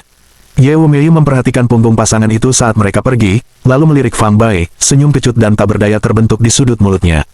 Dia berpikir dalam hati, mereka akan menyambut dokter nasional, namun mereka sama sekali tidak menyadari bahwa mereka sedang menghina dokter agung di depan mata mereka. Untungnya, Fang Bai tidak tersinggung karena mempertimbangkan perasaannya, jika tidak, dalam keadaan marah, dia mungkin saja langsung pergi. Dahulu, Ye Wumei sangat menghormati keempat dokter nasional Huaxia, tetapi setelah menyaksikan kemampuan medis Fang Bai, ia merasa seolah tidak ada hal lain yang dapat membuatnya terkesan sedalam lautan seperti dulu. Jika diadakan kompetisi keterampilan medis di komunitas medis Huaxia, Ye Wumei cukup yakin untuk bertaruh dengan siapapun bahwa bahkan jika keempat dokter nasional bergabung, mereka tidak akan mampu menandingi Fang Bai. Ye Wumei membawa Fang Bai ke sini khusus untuk mengobati Jiang Xiaoyu, tetapi sebelum dia bisa memperkenalkannya kepada Tuan dan Nyonya, Jiang Huaihe, kedua dokter nasional, Hua Tianhe dan Ren Juedao, telah tiba. Di mata Tuan dan Nyonya, Jiang Huaihe, Hua Tianhe dan Ren Juedao tentu saja jauh lebih penting daripada Fang Bai, sang dokter muda. Mereka menaruh semua harapan mereka untuk kesembuhan kanker payudara putri mereka pada dua dokter nasional tersebut. Jadi, begitu mengetahui bahwa kedua dokter nasional itu akan datang bersama-sama, pasangan itu segera turun ke bawah untuk menyambut mereka sebagai tanda penghormatan. Wumei, bagaimana kau tahu Xiaoyu dirawat di rumah sakit? Banyak kerabat dari keluarga Jiang kami bahkan belum mengetahui hal ini. Sementara Tuan dan Nyonya, Jiang Huaihe turun ke bawah untuk menyambut kedua dokter nasional tersebut, sementara beberapa paman dan bibi Jiang Xiaoyu berdiri di koridor. Bibi Jiang Xiaoyu, Jiang Xiuli, yang telah bertemu Ye Wumei beberapa kali, mendekati Ye Wumei untuk mengobrol. Saya menghadiri lelang amal yang diselenggarakan oleh Xiaoyu tadi malam. Pagi ini, ketika saya meneleponnya dan dia tidak menjawab, saya menelepon Bibi Zhao untuk mencari tahu apa yang terjadi dan dari situlah saya mengetahui Xiaoyu berada di rumah sakit. Ye Wumei cukup mengenal Bibi Jiang Xiaoyu, mengetahui bahwa bibinya agak sombong dan sangat angkuh, selalu memandang rendah orang-orang yang status dan latar belakangnya lebih rendah darinya. Ye Wumei tidak memiliki kesan yang baik terhadapnya. Bab 319, dua dokter nasional hebat. Jiang Xiuli bergumam, oh, dan melirik Fang Bai, menyadari bahwa Fang Bai berpakaian sangat sederhana. Secerca rasa jijik terlintas di matanya saat dia dengan santai bertanya, apakah ini temanmu? Saya dengar Anda memperkenalkannya barusan, sepertinya dia seorang dokter. Ya, Fang Bai adalah praktisi pengobatan tradisional Tiongkok. Ye Wumei sangat menyadari rasa jijik di mata Jiang Xiuli dan merasa agak tidak senang, tetapi karena kehadiran Jiang Xiaoyu dan suaminya, Jiang Huaihe, dia menahan diri untuk tidak mengungkapkan ketidakpuasannya. Ketika Jiang Xiuli mendengar bahwa Fang Bai adalah seorang praktisi pengobatan Tiongkok, rasa jijik di matanya semakin menguat, dan dia dengan acuh tak acuh bertanya, bolehkah saya tahu di rumah sakit mana Dr. Fang memegang posisi senior? Saya adalah seorang peserta magang di ruang pijat Departemen Pengobatan Tradisional Tiongkok di Rumah Sakit Yanjing. Kali ini, sebelum Ye Wumei sempat berbicara, Fang Bai sudah menyela dengan jawabannya. Departemen Pengobatan Tradisional Tiongkok, Ruang Akupuntur dan Pijat, Magang. Jiang Xiuli sedikit mengerutkan kening, dan langsung kehilangan minat untuk berbincang dengan Fang Bai. Meskipun paman, bibi, dan kerabat Jiang Xiaoyu lainnya tidak sesombong Jiang Xiuli, mereka sulit memahami mengapa Ye Wumei, putri terhormat keluarga Ye, mau bersama seorang dokter magang dari rumah sakit. Selain itu, melihat mereka berdiri berdampingan, keduanya tampak memiliki hubungan yang intim, yang membuat mereka bingung. Melihat anggota keluarga Jiang memandang rendah Fang Bai, Ye Wumei merasakan gelombang kemarahan. Sambil mengangkat alisnya yang tertata rapi, dia hampir saja membela Fang Bai, tetapi Fang Bai dengan lembut meremas tangannya sebagai isyarat. Mengetahui bahwa Fang Bai lebih suka tidak menarik perhatian, Ye Wumei harus menelan amarahnya dan tetap diam, ekspresinya berubah menjadi lebih dingin, dan dia berhenti berbicara dengan anggota keluarga Jiang sama sekali. Jika Jiang Huaihe dan istrinya, Zhao Xinran, juga memperlakukan Fang Bai dengan sikap meremehkan yang sama di kemudian hari, Ye Wumei siap untuk segera pergi bersama Fang Bai. Adapun Jiang Xiaoyu, menurut teori takdir, Fang Bai, itu berarti dia memang ditakdirkan untuk tidak menjalin hubungan dengan tabib ilahi ini. Beberapa menit kemudian, pintu lift di ujung koridor lainnya terbuka. Jiang Huaihe dan istrinya, berdiri di satu sisi dan setengah langkah di belakang, menemani dua pria yang berjalan ke arah mereka, diikuti oleh beberapa pemimpin dari Rumah Sakit Persahabatan Yanjing dan beberapa staf medis. Dua pria yang memimpin jalan, salah satunya berusia sekitar 50 tahun mengenakan jas lab putih dengan rambut cepak dan berdiri tegak seperti jarum, alis tebal, mata besar, dan perawakan kekar, bergerak dengan kekuatan seekor naga atau harimau dan memancarkan semangat yang hidup. Pria lainnya mengenakan jubah panjang sederhana berwarna biru langit, berjenggot tipis, tidak terlalu tinggi, kurus, dengan rambut setengah beruban, kulit kemerahan, dan penuh vitalitas. Matanya, yang berbinar dan tajam saat terbuka, membuat orang sulit menebak usia sebenarnya. Sekilas, Fang Bai menyadari bahwa pria bertubuh kekar dengan alis tebal dan mata besar itu adalah Ren Juedao, salah satu dari 4 tabib nasional terbesar saat ini, dan pria tua yang mengenakan jubah panjang biru langit itu adalah Hua Tianhe, seorang tokoh senior dari keluarga Hua, yang juga termasuk di antara 4 tabib nasional terbesar. Seniman bela diri pemula tingkat lanjut, kemampuan medis dan bela diri kuno Hua Tianhe ini, keduanya mewakili puncak kejayaan keluarga Hua saat ini. Menjadi dokter nasional bukanlah suatu kebetulan baginya. Meskipun Hua Tianhe telah berusaha sebaik mungkin untuk menyembunyikan auranya, dia tidak bisa lolos dari indera Fang Bai. Fang Bai mendengar dari Hua Yi bahwa Hua Tianhe sudah berusia lebih dari 80 tahun, tetapi karena kultivasi bela diri kuno yang dianutnya, dia tampak seperti baru berusia 60-an, dan seseorang yang mempraktikkan pengobatan dan seni bela diri seperti dia dapat dengan mudah hidup hingga lebih dari 100 tahun. Pengobatan tradisional Tiongkok sangat mendalam dan kompleks, tetapi praktisi biasa hanya mampu mengobati penyakit ringan dan sering merasa tidak berdaya menghadapi penyakit serius, jauh tertinggal dari pengobatan barat. Di mata dunia, seorang tabib ilahi sejati sebenarnya mahir dalam bidang kedokteran dan seni bela diri, tidak hanya memiliki warisan medis yang luar biasa tetapi juga pengetahuan tentang dao kultivasi. Dengan dukungan energi True Yuan, para praktisi tersebut dapat meningkatkan khasiat obat tradisional secara kualitatif. Ambil contoh Fang Bai, seandainya dia tidak memiliki tingkat kultivasi luar biasa yang membedakannya dari orang biasa, dia hanya akan sedikit lebih baik daripada dokter tradisional biasa. Namun, dengan energi asal kekacauan di dalam dirinya, kemampuan medisnya hampir mencapai ranah mitos yang mampu menghidupkan kembali orang mati, daging untuk tulang. Lalu ada Hua Tianhe, yang tidak hanya mewarisi pengetahuan medis keluarga Hua tetapi juga seorang seniman bela diri dengan energi Yuan sejati di dalam dirinya. Oleh karena itu, kemampuannya untuk menyembuhkan dan menyelamatkan nyawa 10 hingga 100 kali lebih kuat daripada dokter tradisional biasa, menjadikannya dokter nasional yang dihormati oleh ribuan orang di Huaxia. Tentu saja, jika berbicara tentang kemampuan menyembuhkan dan menyelamatkan nyawa, Hua Tianhe belum bisa menandingi Fang Bai. Lagi pula, teknik kultivasi yang dia praktikkan termasuk tingkatan yang lebih rendah, dan tidak seperti Fang Bai, yang secara kebetulan memiliki tubuh sejati kekacauan, suatu hal yang langka sepanjang zaman, dia mengkultivasi energi asal kekacauan yang diresapi dengan atribut 5 elemen dan angin petir. Selamat datang, Dokter Nasional Ren, Dokter Nasional Hua. Kedua dokter nasional telah meluangkan waktu dari jadwal sibuk mereka untuk datang ke sini, sungguh pekerja keras. Terima kasih atas upaya Anda, Dokter Nasional. Tolong rawat penyakit Fish, Dokter Nasional. Melihat Ren Juedao dan Hua Tianhe tiba berdampingan, anggota keluarga Jiang yang berdiri di depan unit perawatan intensif menyambut mereka dengan senyum lebar, sikap hormat, dan mundur untuk memberi jalan menuju unit perawatan intensif. Keempat dokter nasional hebat itu adalah individu-individu yang bahkan Perdana Menteri saat ini pun harus menghormati mereka, apalagi mereka sendiri tidak berani terlalu lancang, bahkan Jiang Xiuli, seorang wanita yang biasanya penuh dengan kebanggaan, kini memasang senyum ramah dan menyenangkan. Ye Wumei dan Fang Bai berdiri di tempat yang tidak menghalangi Ren Juedao, Hua Tianhe, dan yang lainnya untuk memasuki unit perawatan intensif, dan karena itu mereka tidak bergerak. Namun, ketika seluruh anggota keluarga Jiang mundur, hanya mereka berdua yang tetap berdiri di tempat, sehingga mereka sangat menonjol. Bagi sebagian orang, hal ini dianggap sebagai bentuk penghinaan terhadap dokter nasional. Jiang Huaihe mengerutkan kening, merasa agak tidak senang. Ia berpikir bahwa Fang Bai, sebagai seorang dokter, seharusnya menyadari status terhormat dari keempat dokter nasional di Huaxia. Dan Ye Wumei, sebagai seorang wanita dari keluarga terkemuka, tentu mengenali Ren dan Hua, para dokter nasional. Namun, ketika mereka melihat para dokter nasional, mereka tidak hanya gagal menunjukkan rasa hormat yang semestinya, tetapi ekspresi wajah mereka pun tidak berubah sama sekali, yang jelas-jelas tidak sopan. Melihat ekspresi tidak senang suaminya dan khawatir dia akan berbicara kasar dan menimbulkan perselisihan dengan Ye Wumei, Zhao Xinran segera turun tangan, izinkan saya memperkenalkan. Wumei, ini adalah dokter nasional Ren dan dokter nasional Hua dari 4 dokter nasional hebat kita. Para dokter nasional, saya Ye Wumei, putri Ye Xing dari keluarga Ye di Lingnan. Keluarga Jiang kami selalu memiliki hubungan baik dengan keluarga Ye, karena mereka adalah teman-teman kami yang terhormat. Mendengar itu, Ren Juedao menatap Ye Wumei dengan penuh minat dan berkata sambil tersenyum, aku tahu, gadis Ye sekarang adalah bintang besar yang terkenal di seluruh Huaxia dengan jumlah penggemar mencapai puluhan juta. Cucu perempuan kecilku juga penggemarnya. Hua Tianhe juga mengamati Ye Wumei dengan saksama, dengan sedikit rasa terkejut di ekspresinya.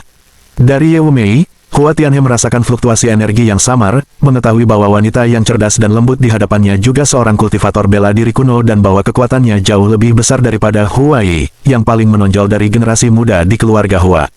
Huai baru saja naik ke tahap awal tingkat kuning dan secara resmi bergabung dengan jajaran seniman bela diri. Namun, Ye Wumei, yang beberapa tahun lebih muda dari Huai, sudah menjadi seniman bela diri tingkat kuning tingkat menengah, yang membuat Hua Tianhe merasa sangat takjub dan terharu. Bab 320, beberapa hal bergantung pada takdir. Di dunia bela diri kuno Huaxia, meskipun ada beberapa seniman bela diri tingkat kuning tingkat menengah di usia 20-an, mereka memang langka. Dari sini, dapat dilihat bahwa gadis dari keluarga Ye adalah seorang jenius bela diri yang langka. Ye Xing telah memiliki seorang putri yang baik. Meskipun Hua Tianhe menjalani kehidupan yang tertutup dan jarang keluar rumah, dia pernah mendengar nama kepala keluarga Ye Xing, dan tahu bahwa dia adalah salah satu dari sedikit seniman bela diri tingkat mendalam di dunia bela diri kuno sekuler. Kini, dengan putri Ye Xing yang mencapai prestasi luar biasa dalam seni bela diri di usia muda, dapat diprediksi bahwa di masa depan, akan muncul lagi seorang seniman bela diri tingkat mendalam dari keluarga Ye, sebuah prospek yang sangat patut diksianmu. Kedua dokter nasional tersebut adalah bintang utara dari komunitas medis Huaxia. Saya sering mendengar ayah saya menyebut nama-nama besar Anda, dan saya sudah lama mengagumi Anda berdua. Bertemu dengan kedua dokter nasional hari ini adalah sebuah mimpi yang menjadi kenyataan. Ye Wumei berasal dari keluarga berpengaruh dan telah melihat dunia. Terlebih lagi, dengan Fang Bai, sang tabib ilahi, di sisinya, dia tidak merasa sedikit pun gugup atau terkekang saat menghadapi dua tabib nasional hebat tersebut. Jiang Huaihe dan istrinya, Zhao Xinran, merasa lega melihat bahwa kedua dokter nasional, Ren Juedao dan Hua Tianhe, tampaknya tidak merasa tersinggung karena dianggap tidak menghormati Ye Wumei dan temannya. Meskipun Fang Bai berdiri sejajar dengan Ye Wumei, di mata Ren Juedao dan Hua Tianhe, dia hanyalah seorang pemuda biasa yang tidak menonjol, sehingga mereka mengabaikannya begitu saja. Melihat Fang Bai sekali lagi mendapat sambutan dingin, Ye Wumei bermaksud memperkenalkannya kepada kedua dokter nasional tersebut, tetapi ia melihat Fang Bai menggelengkan kepalanya dengan lembut, menandakan bahwa hal itu tidak perlu. Jiang Huaihe dan istrinya berbincang sejenak dengan dokter nasional Ren dan Hua di koridor sebelum dokter yang merawat Jiang Xiaoyu memberikan informasi singkat tentang kondisi dan situasi terkini Jiang Xiaoyu. Setelah berpikir sejenak, Ren Juedao berkata kepada Hua Tianhe, mari kita masuk dan melihat kondisi pasien terlebih dahulu. Anda bisa mencoba metode pengobatan tradisional Tiongkok, dan jika hasilnya tidak memuaskan, maka saya akan mempertimbangkan untuk melakukan operasi. Melihat ekspresi khawatir di wajah Jiang Huaihe dan istrinya, Ren Juedao kemudian berkata, jangan khawatir, jika kondisi putri Anda tidak parah, operasi penghematan payudara dapat dilakukan. Kami tidak akan mempertimbangkan mastektomi kecuali benar-benar diperlukan. Dengan air mata berlinang, Zhao Xinran berkata, tolonglah kami, dokter nasional. Fish mungkin tampak kuat dari luar, tetapi sebenarnya ia sangat rapuh secara mental. Saya khawatir dia tidak akan mampu mengatasi jika payudara kirinya harus diangkat. Kami sudah melakukan yang terbaik, sekarang kami hanya bisa menyerahkan semuanya pada takdir, desah Hua Tianhe dengan wajah muram. Hua Tianhe diakui sebagai tokoh akupuntur terkemuka di Huaxia, yang membuktikan keahliannya yang luar biasa dalam bidang akupuntur. Ia telah menyembuhkan banyak penyakit yang sulit dan kompleks dengan bantuan Truyuan dan teknik penusukan jarumnya yang luar biasa, sehingga ia mendapatkan reputasi terkemuka dan gelar dokter nasional. Adapun kanker, Hua Tianhe dapat menggunakan keahlian medisnya untuk menghentikan sementara penyebaran sel kanker dan memperpanjang harapan hidup pasien, tetapi dia masih belum mampu memberantas sel kanker sepenuhnya dan menyembuhkan pasien secara total. Hua Tianhe tahu bahwa metode pengobatan tradisional Tiongkok tidak akan menyembuhkan kanker payudara Jiang Xiaoyu. Awalnya, dia tidak mau datang, tetapi Jiang Huaihe memohon dengan sangat sungguh-sungguh sehingga dia tidak bisa menolaknya dan dengan berat hati setuju untuk ikut bersama Ren Juedao. Meskipun Hua Tianhe dilatih dalam pengobatan tradisional Tiongkok, ia tidak menolak pengobatan barat. Dia tahu bahwa beberapa jenis kanker dapat diobati secara efektif dengan pendekatan medis barat. Jika operasi tidak dapat dihindari untuk Jiang Xiaoyu, maka memiliki Ren Juedao sebagai ahli bedah utama akan secara signifikan meningkatkan peluang keberhasilan penyembuhan. Di bawah bimbingan seorang anggota staf medis, Jiang Huaihe menemani dua dokter nasional, Hua Tianhe dan Ren Juedao, ke unit perawatan intensif Jiang Xiaoyu untuk menilai kondisinya sebelum memutuskan perawatan yang tepat sasaran. Adapun Zhao Xinran dan yang lainnya, mereka tetap berada di luar untuk menunggu kabar. Zhao Xinran berdiri di depan kamar rumah sakit, mengintip ke dalam melalui jendela kecil di pintu, tetapi dia tidak bisa melihat apapun. Dia menggenggam kedua tangannya dan berdoa dalam hati agar putrinya selamat melewati krisis ini. Tante Zhao, jangan khawatir, Fish akan baik-baik saja. Ye Wumei melangkah maju untuk menghibur Zhao Xinran, bersiap untuk mengambil kesempatan memperkenalkan Fang Bai kepadanya. Wumei, aku senang kau bisa datang berkunjung ke Fish. Aku tahu kamu sibuk dengan pekerjaan, dan saat ini tidak banyak yang terjadi di sini. Kenapa kamu tidak kembali dulu? Jika ada kabar baik tentang Fish, aku akan segera memberitahumu, oke? Kedatangan kedua dokter nasional itu sedikit menenangkan hati Zhao Xinran, dan dia berhasil tersenyum tipis saat berbicara dengan Ye Wumei. Ye Wumei datang bersama Fang Bai khusus untuk mengobati Jiang Xiaoyu. Sekarang, tanpa pernah melihat Jiang Xiaoyu, bagaimana mungkin dia setuju untuk pergi begitu saja? Dia buru-buru berkata, Bibi Zhao, meskipun Fang Bai mempraktikkan pengobatan tradisional Tiongkok, kemampuan medisnya sungguh luar biasa. Kenapa tidak membiarkan dia melihat Fish? Kerabat keluarga Jiang lainnya di koridor, setelah mendengar kata-kata Ye Wumei, agak skeptis, berpikir dalam hati bahwa, jika berbicara tentang praktik pengobatan Tiongkok di seluruh Huaxia, siapa yang bisa melampaui Hua Tianhe, dokter nasional Hua? Belum lagi, dokter nasional Hua sudah berada di sini. Sekalipun bukan dia, masih banyak dokter terkenal lainnya di Huaxia. Bagaimana mungkin giliran dokter TCM muda dan tak bernama ini yang mengambil langkah? Terima kasih atas perhatian baikmu, Wumei. Saya menghargai itu. Saat ini, dokter nasional Hua dan dokter nasional Ren sedang berada di dalam merawat Fish. Dengan kehadiran mereka berdua, Fish harusnya baik-baik saja. Zhao Xinran tahu bahwa Ye Wumei bermaksud baik, tetapi pikirannya sama dengan kerabat keluarga Jiang lainnya, yang semuanya tidak menganggap Fang Bai serius, jadi dia menolak dengan sopan. Ye Wumei tidak yakin apakah Hua Tianhe dan Ren Juedao, dua dokter nasional, dapat menyembuhkan Jiang Xiaoyu, tetapi dia 100% yakin bahwa jika Fang Bai turun tangan, peluang Jiang Xiaoyu untuk sembuh akan lebih besar. Bibi Jiang, Ye Wumei ingin mengatakan lebih banyak, tetapi tangan Fang Bai tiba-tiba menyentuh bahunya. Wumei, aku sudah bilang sebelum kita datang bahwa beberapa hal bergantung pada takdir. Karena kita ditakdirkan bersama tapi bukan ditentukan oleh takdir, ayo kita pergi, kata Fang Bai dengan tenang, lalu menggenggam tangan Ye Wumei dan berbalik berjalan menuju lift. Fang Bai tidak marah karena merasa diremehkan oleh Tuan dan Nyonya Jiang Huaihe, karena dia tahu bahwa dalam situasi seperti itu, jika dia berada di posisi Zhao Xinran, dia pasti akan memiliki sikap yang sama. Lagi pula, dengan dua dokter nasional yang bertindak, siapa yang akan peduli dengan seorang dokter TCM kecil yang tidak dikenal? Melihat tangan Ye Wumei dan Fang Bai saling berpegangan, ekspresi Zhao Xinran menunjukkan sedikit keterkejutan. Namun, saat ini, pikirannya sepenuhnya terfokus pada putrinya, sehingga tidak ada waktu untuk merenungkan sifat sebenarnya dari hubungan Ye Wumei dan Fang Bai. Ye Wumei, bergandengan tangan dengan Fang Bai, menaiki lift turun dari gedung rawat inap dan berjalan menuju tempat parkir di luar. Meskipun dia tidak mengatakan apapun lagi sepanjang jalan, ekspresinya dipenuhi kesedihan. Jangan terlalu sedih juga, mungkin kedua dokter nasional itu bisa menyembuhkan Fish, kata Fang Bai, mengetahui bahwa Ye Wumei masih khawatir tentang kondisi Jiang Xiaoyu, dan menghiburnya dengan senyuman. Ye Wumei menghela napas lelah, sekarang hanya itu yang bisa kita harapkan. Semoga Ren Juedao dan Hua Tianhe dapat menyandang gelar dokter nasional dan mampu menyembuhkan ikan. Tapi aku takut kalau saja terjadi. Akhir cerita bab 311 sampai bab 320. Kita akan membahas novel Dokter Abadi Luar Biasa Perkotaan bab 321 sampai bab 330 di video yang akan datang. Terima kasih karena menonton dan jangan lupa subscribe dan bagikan novel ini agar Mimin lebih semangat untuk melanjutkan.